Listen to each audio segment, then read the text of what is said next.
Hello students, how are you? Welcome back Mehta school digital classes. पिछली class में, पिछले lecture में हमने समतल दर्पण के गुण पढ़े थे। समतल दर्पण के बारे में हमने जाना था कि समतल दर्पण क्या चीज़ होती है, समतल दर्पण के कितने गुण होते हैं, वो हमने पिछली क्लास में कंफर्म कर लिए थे। मतलब प्लेन मिरर मैंने इससे जो लास्ट वाला वीडियो था उसमें चालू कर दिया था और प्लेन मिरर की जितनी भी प्रॉपर्टीज है वो चालू कर दी थी। तो आज की जो क्लास रहेगी, आज का जो लेक्चर हमारा रहेगा वो है समतल दर्पण से प्रतिबिंब का निर्माण करना। समतल दर्पण आप जानते हो जिसमें हम अपना चेहरा देखते हैं।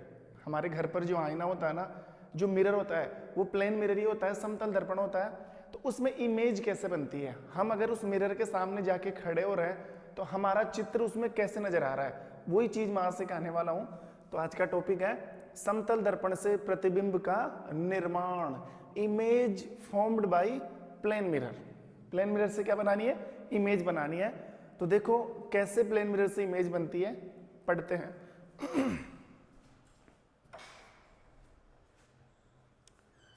हाँ, प्लेन मिरर से क्या बनानी है? समतल दर्पण से प्रतिबिंब बनाना है। तो सबसे पहले हमें समतल दर्पण बनाना होगा।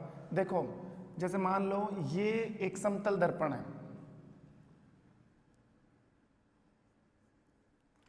ये एक समतल दर्पण है।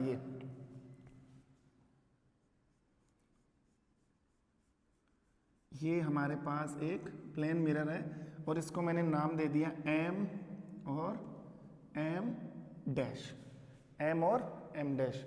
इस मिरर के इस तरफ कलर किया हुआ है, इस तरफ इसके पॉलिश की हुई है।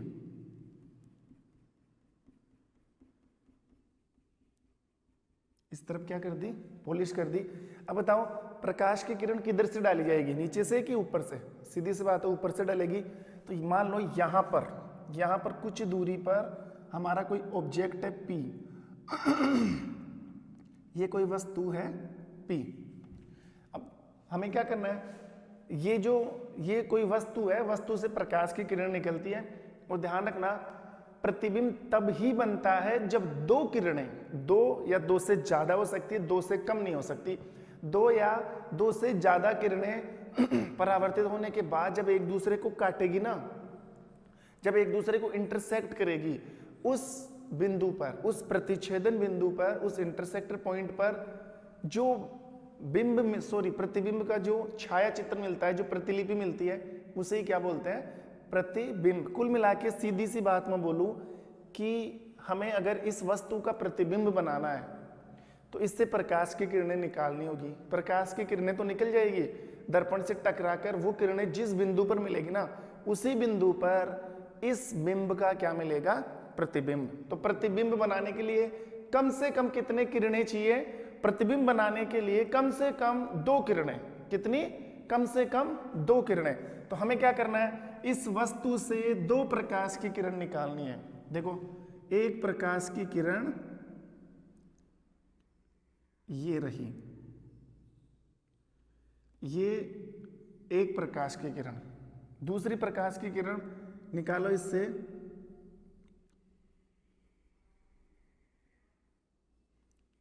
ये रही। कितनी प्रकाश की किरणें निकाली? दो प्रकाश की किरणें निकाली। और ये जो आने वाली किरणें, इनको हम बोलेंगे आपतित किरणें। इनको क्या बोलेंगे? आपतित किरणें। दर्पण पर गिरने वाली किरणें कौन सी होती है? आपतित। तो दर्पण का गुण होता है कि जैसे आपतित किरणें आएगी उनको वापस क्या कर देगी? परावर्तित कर देगी। तो ये जो किरण है, ये आपतित किरण, और ये हो गया इसका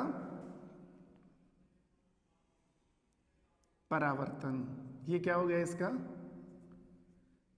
परावर्तन। जैसे इसका परावर्तन हुआ वैसे इसका भी परावर्तन होगा। अब देखो ये आपतित किरणें और ये दोनों परावर्तित किरणें। अब अगर आप इन दोनों परावर्तित किरणों को आगे बढ़ाते हो तो ये तो एक दूसरे से क्या हो रही है? दूर जा रही है। ये तो कभी भी नहीं मिलने वाली। तो फिर प्रतिबिंब कैसे बनेगा? जब तक दो परावर्तित किरणें नहीं मिलेगी तो फिर प्रतिबिंब कैसे बनेगा? प्रतिबिंब बनाने के लिए हमें क्या करना पड़ेगा? इन किरणों को पीछे की तरफ बढ़ाना पड़ेगा, ऐसे। तो ये जो किरण है इसको पीछे की तरफ बढ़ाओ ऐसे, इसको भी पीछे की तरफ बढ़ाओ।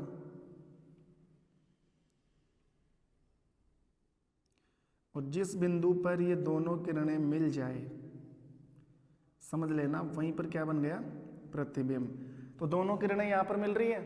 देखो, दो प्रकाश की किरण हमने वस्तु से डाली, ठीक है, ये आपतित किरणें, आपतित किरणें दर्पण से क्या हो जाएगी, परावर्तित हो जाएगी। तो ये क्या निकल गई, ये दो परावर्तित किरणें। लेकिन ये तो कभी नहीं मिलने वाली, आपको डायग्राम में भी दिख रहा होगा, ये तो एक दूसरे से दूर जा रही है। तो हमें क्या करना है, अगर इनको मिलाना है तो इनको दर्पण के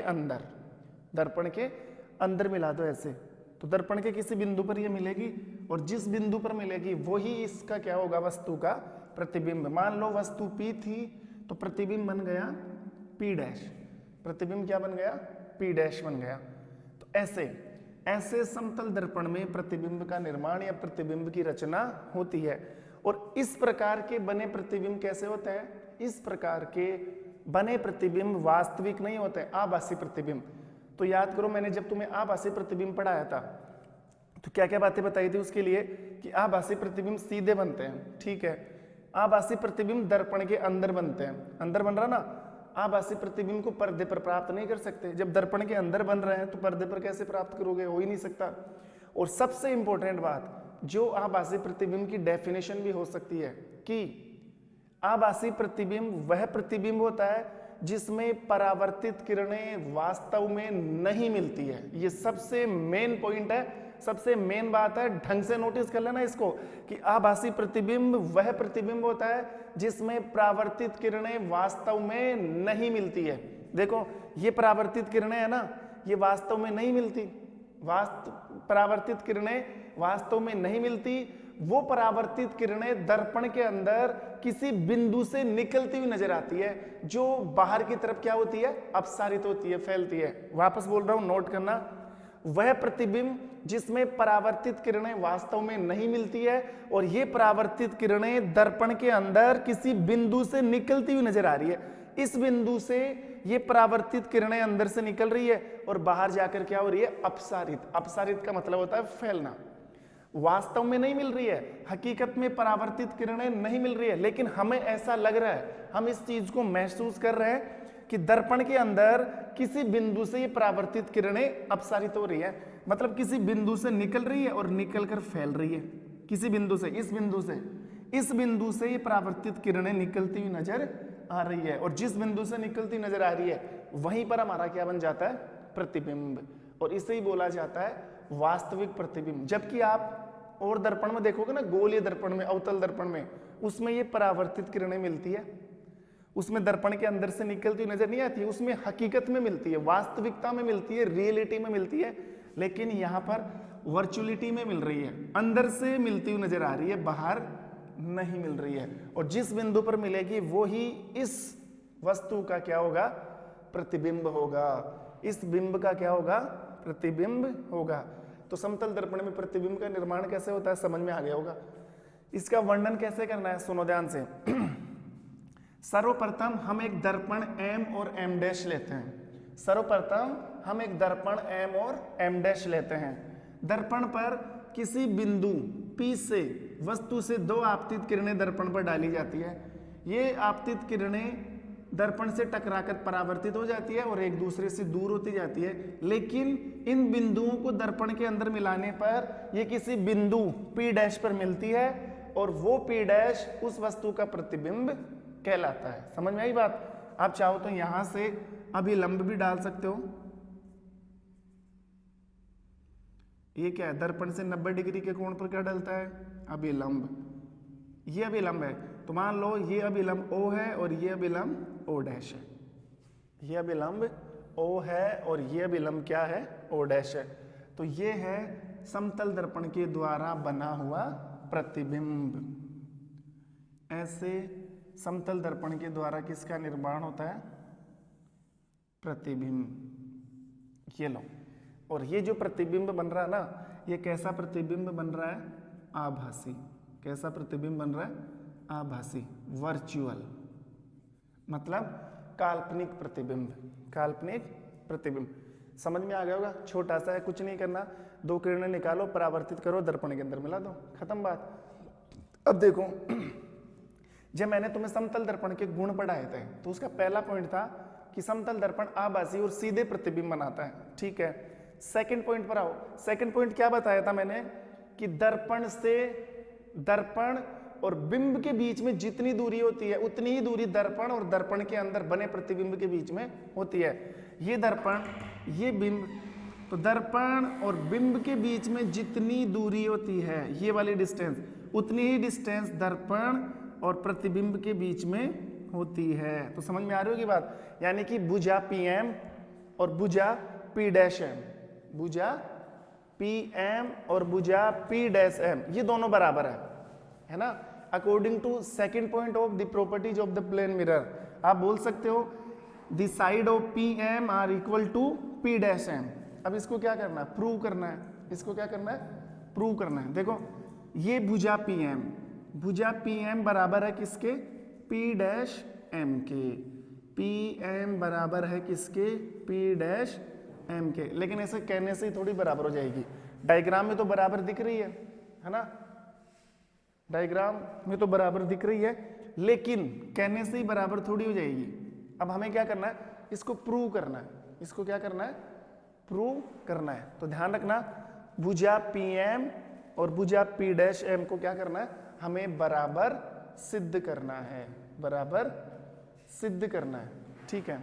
देखो ये हमें एक परमे के रूप में पढ़नी है, एक थ्योरम के रूप में पढ़नी है, थ्योरम कि भुजा PM और P', क्या है, बराबर। तो देखो पढ़ते हैं।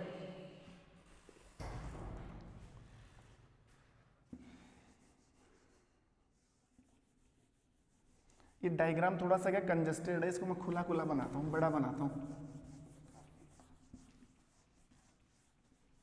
देखो एक परमे है, परमे के रूप में पढ़नी है, मैथमेटिक्स में पढ़ते हो ना थ्योरम, परमे। सिद्ध कीजिए कि, सिद्ध कीजिए कि, सिद्ध कीजिए कि दर्पण एवं बिंब के बीच की दूरी, सिद्ध कीजिए कि दर्पण एवं बिंब के बीच की दूरी प्रतिबिंब एवं दर्पण के, प्रतिबिंब एवं दर्पण के बीच की दूरी के बराबर होती है, बराबर होती है।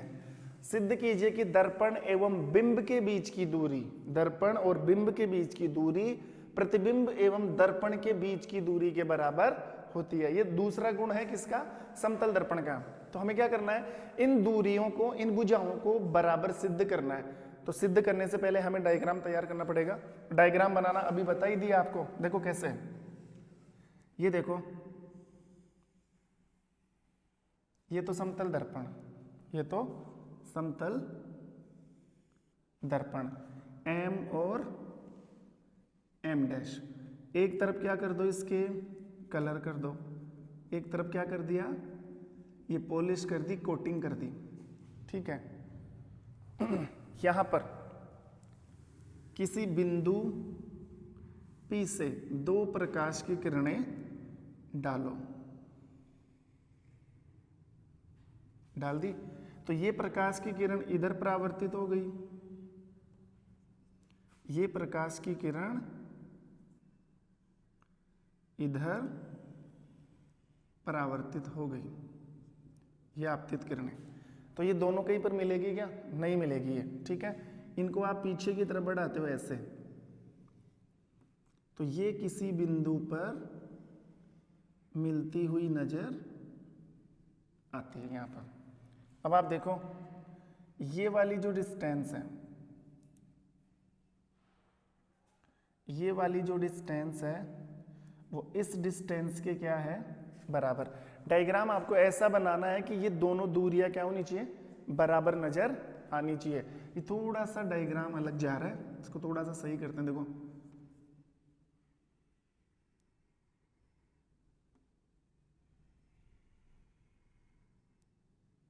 यहाँ पर मिल गई। तो ये वाली जो दूरी और ये वाली जो दूरी है वो क्या होनी चाहिए, बराबर। ये P डैश, ठीक है, ये P है तो यहाँ पर क्या है P डैश। ये भुजा और ये भुजा क्या होनी चाहिए, बराबर होनी चाहिए। थोड़ा सा कम लग रहा है, इसको थोड़ा सा वो नीचे करो। अब देखो ये P डैश, तो ये भुजा इस भुजा के क्या होनी चाहिए, बराबर। तो M डैश दर्पण है, ये किसी वस्तु P से 2 प्रकाश की किरण डाली है, परावर्तित हो गई, बाहर तो मिलेगी नहीं, अंदर बढ़ाओगे तो P डैश पर मिल जाएगी, P डैश पर मिल जाएगी। यहां से ये हमने डाल दिया अभिलंब, क्या डाल दिया, अभिलंब। इधर भी ये क्या डाल दिया, अभिलंब, ये अभिलंब है। तो ये अभिलंब O है और ये O डैश है। ये लो, इतना डायग्राम तो हमने तैयार कर लिया। अब नोटिस करना, देखो यहां पर कोई ये कोण बन रहा है ना, ये भी कोण बन रहा है, ये भी कोण बन रहा है, ये भी कोण बन रहा है, ये भी कोण है, ये भी कोण है, ये भी कोण है, ये भी कोण है, ये भी कोण है और ये भी कोण है। कुल मिला के 10 कोण बन गए। कितने, 1 2 3 4 5 6 7 8 9 और 10, कुल मिला के कितने कोण बन गए, 10 कोण। अब हमें क्या करना है, हमारा काम इतना सा ही है कि PM और P डैश M को क्या करना है, सिद्ध करना है। भुजा PM बराबर P डैश M, इसको क्या करना है, सिद्ध करना है।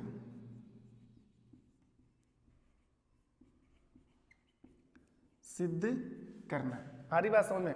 इन दोनों भुजाओं को क्या करना है, बराबर सिद्ध करना है। तो आप देखो ये एक त्रिभुज बन रहा है ना, PMO डैश, ये PMO डैश। ऐसे इधर भी एक त्रिभुज बन रहा है, P dash MO dash, P dash M। तो ये 2 त्रिभुज बन रहे हैं ना। अगर आप इन दोनों त्रिभुजों को समरूप सिद्ध कर देते हो, अगर इन दोनों त्रिभुजों को समरूप सिद्ध कर देते हैं तो ये दोनों भुजाएं अपने आप क्या हो जाएगी, समरूप सिद्ध हो जाएगी।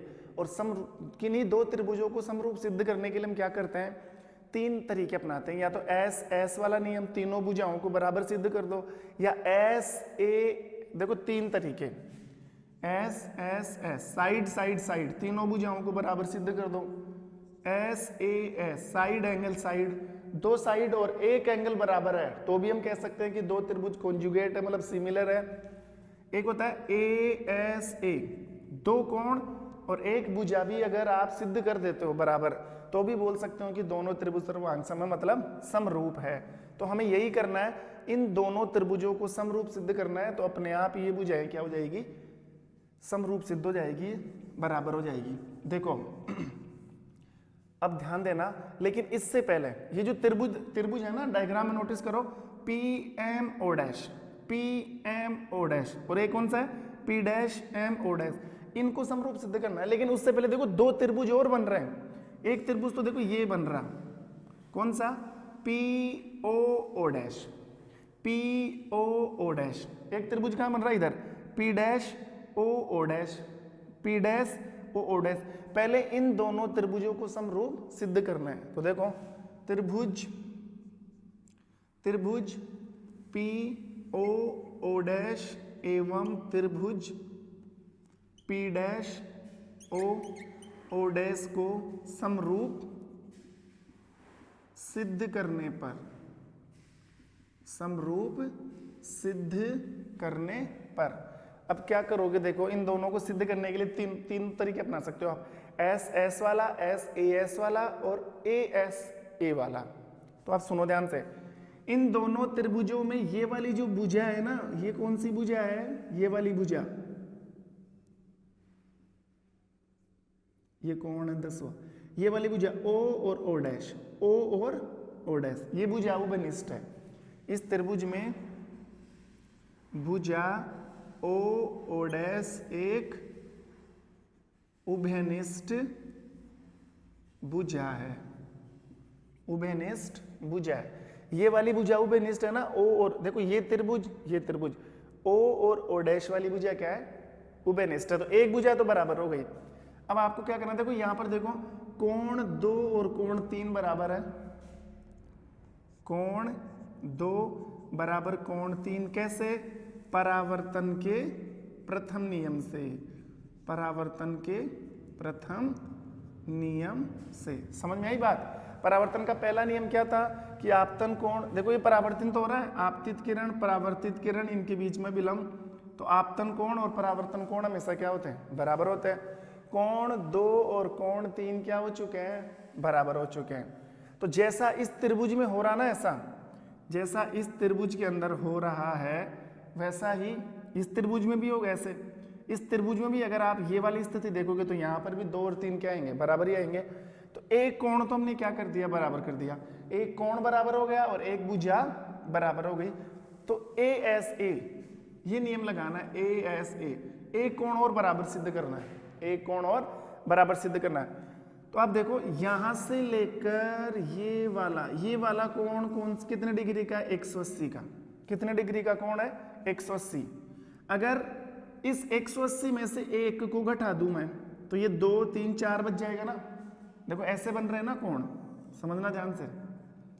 ये आपतित किरण, ये परावर्तित किरण, ये अभिलंब। ये जो कोण बन रहा है ये 180 का बन रहा है। तो ये कोण 1 है, ये 2 है, ये 3 है, ये 4 है। अगर इस 180 में से मैं एक को हटा दूं तो 2 3 4 बच जाएंगे, यही बचेंगे ना। ऐसे लिख सकता हूं ना, कोण 180 माइनस कोण 1, तो क्या बचेंगे? 2 3 4। ये 2 3 4 बचेंगे कि नहीं बचेंगे? बच जाएंगे। ऐसे आप नीचे देखो, ये जो कोण बन रहा है ये भी तो 180 का बन रहा है ना, ये भी 180 का बन रहा है। तो अगर मैं इस 180 में से इस 9 को घटा दूं तो ये वाला बचेगा कि नहीं? तो ये कोण बराबर हो गया किसके? 2 3 4 के। ये दोनों कोण क्या हो चुके हैं? बराबर हो चुके हैं। जब ये दोनों कोण बराबर है तो 1 और 9 भी क्या हो जाएंगे? बराबर हो जाएंगे। देखो कैसे, कोण 180 माइनस कोण 1 बराबर कोण 180 माइनस कोण 9। 180 में से 1 हटाए तो 2 3 4 बच गए, नीचे वाले 180 में से 9 हटाए तो ये वाला कोण बच गया, तो ये और ये बराबर हो गए। तो ऑटोमेटिकली 1 और 9 क्या हो गए? बराबर हो गए। तो हम कह सकते हैं कोण 1 बराबर कोण 9, कोण 1 बराबर कोण 9। तो बताओ ये कोण और ये भुजा बराबर सिद्ध हो गई, मतलब ए एस ए वाला नियम अप्लाई हो गया। तब हम कह सकते हैं कि ये दोनों त्रिभुज क्या हो चुके हैं? सर्वांग सम सिद्ध हो चुके हैं, समरूप सिद्ध हो चुके हैं। एक भुजा तो कॉमन आ ही रही है। अब देखो भुजा पी ओ डैश, भुजा पी ओ डैश और पी डैश ओ डैश बराबर है, अतः भुजा पी ओ डैश बराबर पी डैश ओ डैश। ये बराबर ये बराबर ये बराबर, ये एक बची तो अपने आप ही बराबर हो गई। पी ओ और पी डैश ओ, तो भुजा पी ओ बराबर पी डैश ओ हो गया। दोनों त्रिभुज समरूप सिद्ध हो गए। अतः त्रिभुज ये वाले पी ओ डैश एवं त्रिभुज पी डैश ओ डैश समरूप त्रिभुज है। और त्रिभुज समरूप के लिए कौन सा चिन्ह लगाते हैं? त्रिभुज पी ओ डैश ऐसे उल्टा ऐसे समरूप है त्रिभुज पी डैश ओ डैश के। ये लो, ये दोनों त्रिभुज तो हमने क्या कर दिए? समरूप सिद्ध कर दिए। लेकिन अभी ये वाले त्रिभुज बच रहे हैं ना, जो मेन त्रिभुज है, इनको भी समरूप सिद्ध करना है। तो जैसा इनको सिद्ध किया वैसे इनका कर दो। देखो कैसे, अतः त्रिभुज P M O dash, P M O dash एवं P dash M O dash, P dash M O dash को समरूप सिद्ध करने पर, समरूप सिद्ध करने पर P M O dash P dash M O dash, इनको क्या करना है? समरूप सिद्ध करना है। तो वही नियम लगाओ, या तो एस एस एस या ए एस ए या फिर एस ए एस ए या एस ए एस। ओके, तो आप देखो इन दोनों त्रिभुजों में भी ये भुजा कॉमन है, कौन सी? M O dash. अतः एम ओ डैश भुजा क्या है, उभयनिष्ठ। ये कौन सी भुजा है, उभयनिष्ठ भुजा है। तो एक भुजा तो कॉमन हो गई। और देखो ये वाला कोण कितने डिग्री का बन रहा है, 90 डिग्री का। तो ये वाला कोण भी कितने डिग्री का बन रहा है, 90 डिग्री का।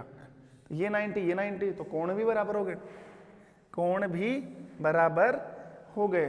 तो कोण ये जो कोण 5 और कोण 10 है, आपने अभी पहले वाले त्रिभुज में पढ़ा था कोण 1 और कोण 9 बराबर है। तो कोण 5 और कोण 10 भी क्या हो गए, बराबर हो गए ना। तो ये दोनों कोण बराबर, ये कोण बराबर, एक भुजा बराबर, बस और क्या चाहिए त्रिभुजों को सर्वांग सिद्ध करने के लिए।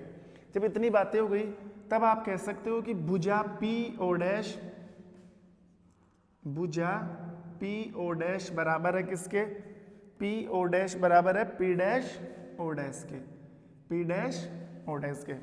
ये बराबर ये दोनों भुजा, तो तीसरी बच रही है, ये अपने आप ही क्या हो गई, बराबर हो गई ना। अतः भुजा पी एम बराबर है पी डैश एम के। और यही चीज हमें क्या करनी थी, प्रूव करनी थी। तो हो गया इति सिद्धम, खत्म बात। ठीक है, कुछ नहीं करना था, समतल दर्पण से प्रतिबिंब की रचना करनी थी, दो त्रिभुजों को समरूप सिद्ध करना था। हालांकि 4 त्रिभुज बन रहे हैं तो इनको सिद्ध कर दो, और समरूप सिद्ध करने के लिए आप 3 तरीके होते हैं, तीनों भुजाओं को बराबर सिद्ध कर दो, या एक कोण 2 भुजाओं को, या 2 कोण 1 भुजा को, कोई सा भी एक तरीका अपना सकते हो। तो त्रिभुज सर्वांग सिद्ध हो जाएंगे। हमने वही तरीके अपनाए और दोनों त्रिभुजों को सर्वांग सिद्ध करके भुजाओं को बराबर सिद्ध कर दिया। इसीलिए वी कैन से दैट, हम कह सकते हैं कि दर्पण और बिंब के बीच की दूरी प्रतिबिंब और दर्पण के बीच की दूरी बराबर होती है। P M equal P dash M, यहां पर हमने सिद्ध किया P M equal P dash M. तो ये एक परिमिति एग्जाम में पूछी जा सकती है। क्वेश्चन ऐसे आएंगे कि सिद्ध कीजिए कि समतल दर्पण में दर्पण और बिंब के बीच की दूरी प्रतिबिंब और दर्पण के बीच की दूरी के बराबर होती है। फिर आपको ये प्रमेय करनी है। ठीक है, तो ये कंप्लीट हो चुका है समतल दर्पण। समतल दर्पण मैंने पूरा पढ़ा दिया है। समतल दर्पण किसे कहते हैं, समतल दर्पण में कौन कौन से गुण होते हैं, समतल दर्पण में प्रतिबिंब का निर्माण कैसा होता है, और समतल दर्पण में दर्पण और बिंब, दर्पण और प्रतिबिंब की दूरी बराबर कैसे होती है, वास्तविक प्रतिबिंब आभासी प्रतिबिंब क्या होते हैं, सब चीजें क्लियर हो चुकी है। जब भी अब नेक्स्ट क्लास होगी हम उसमें टॉपिक तैयार करेंगे गोलीय दर्पण। तब तक के लिए thank you, have a nice day.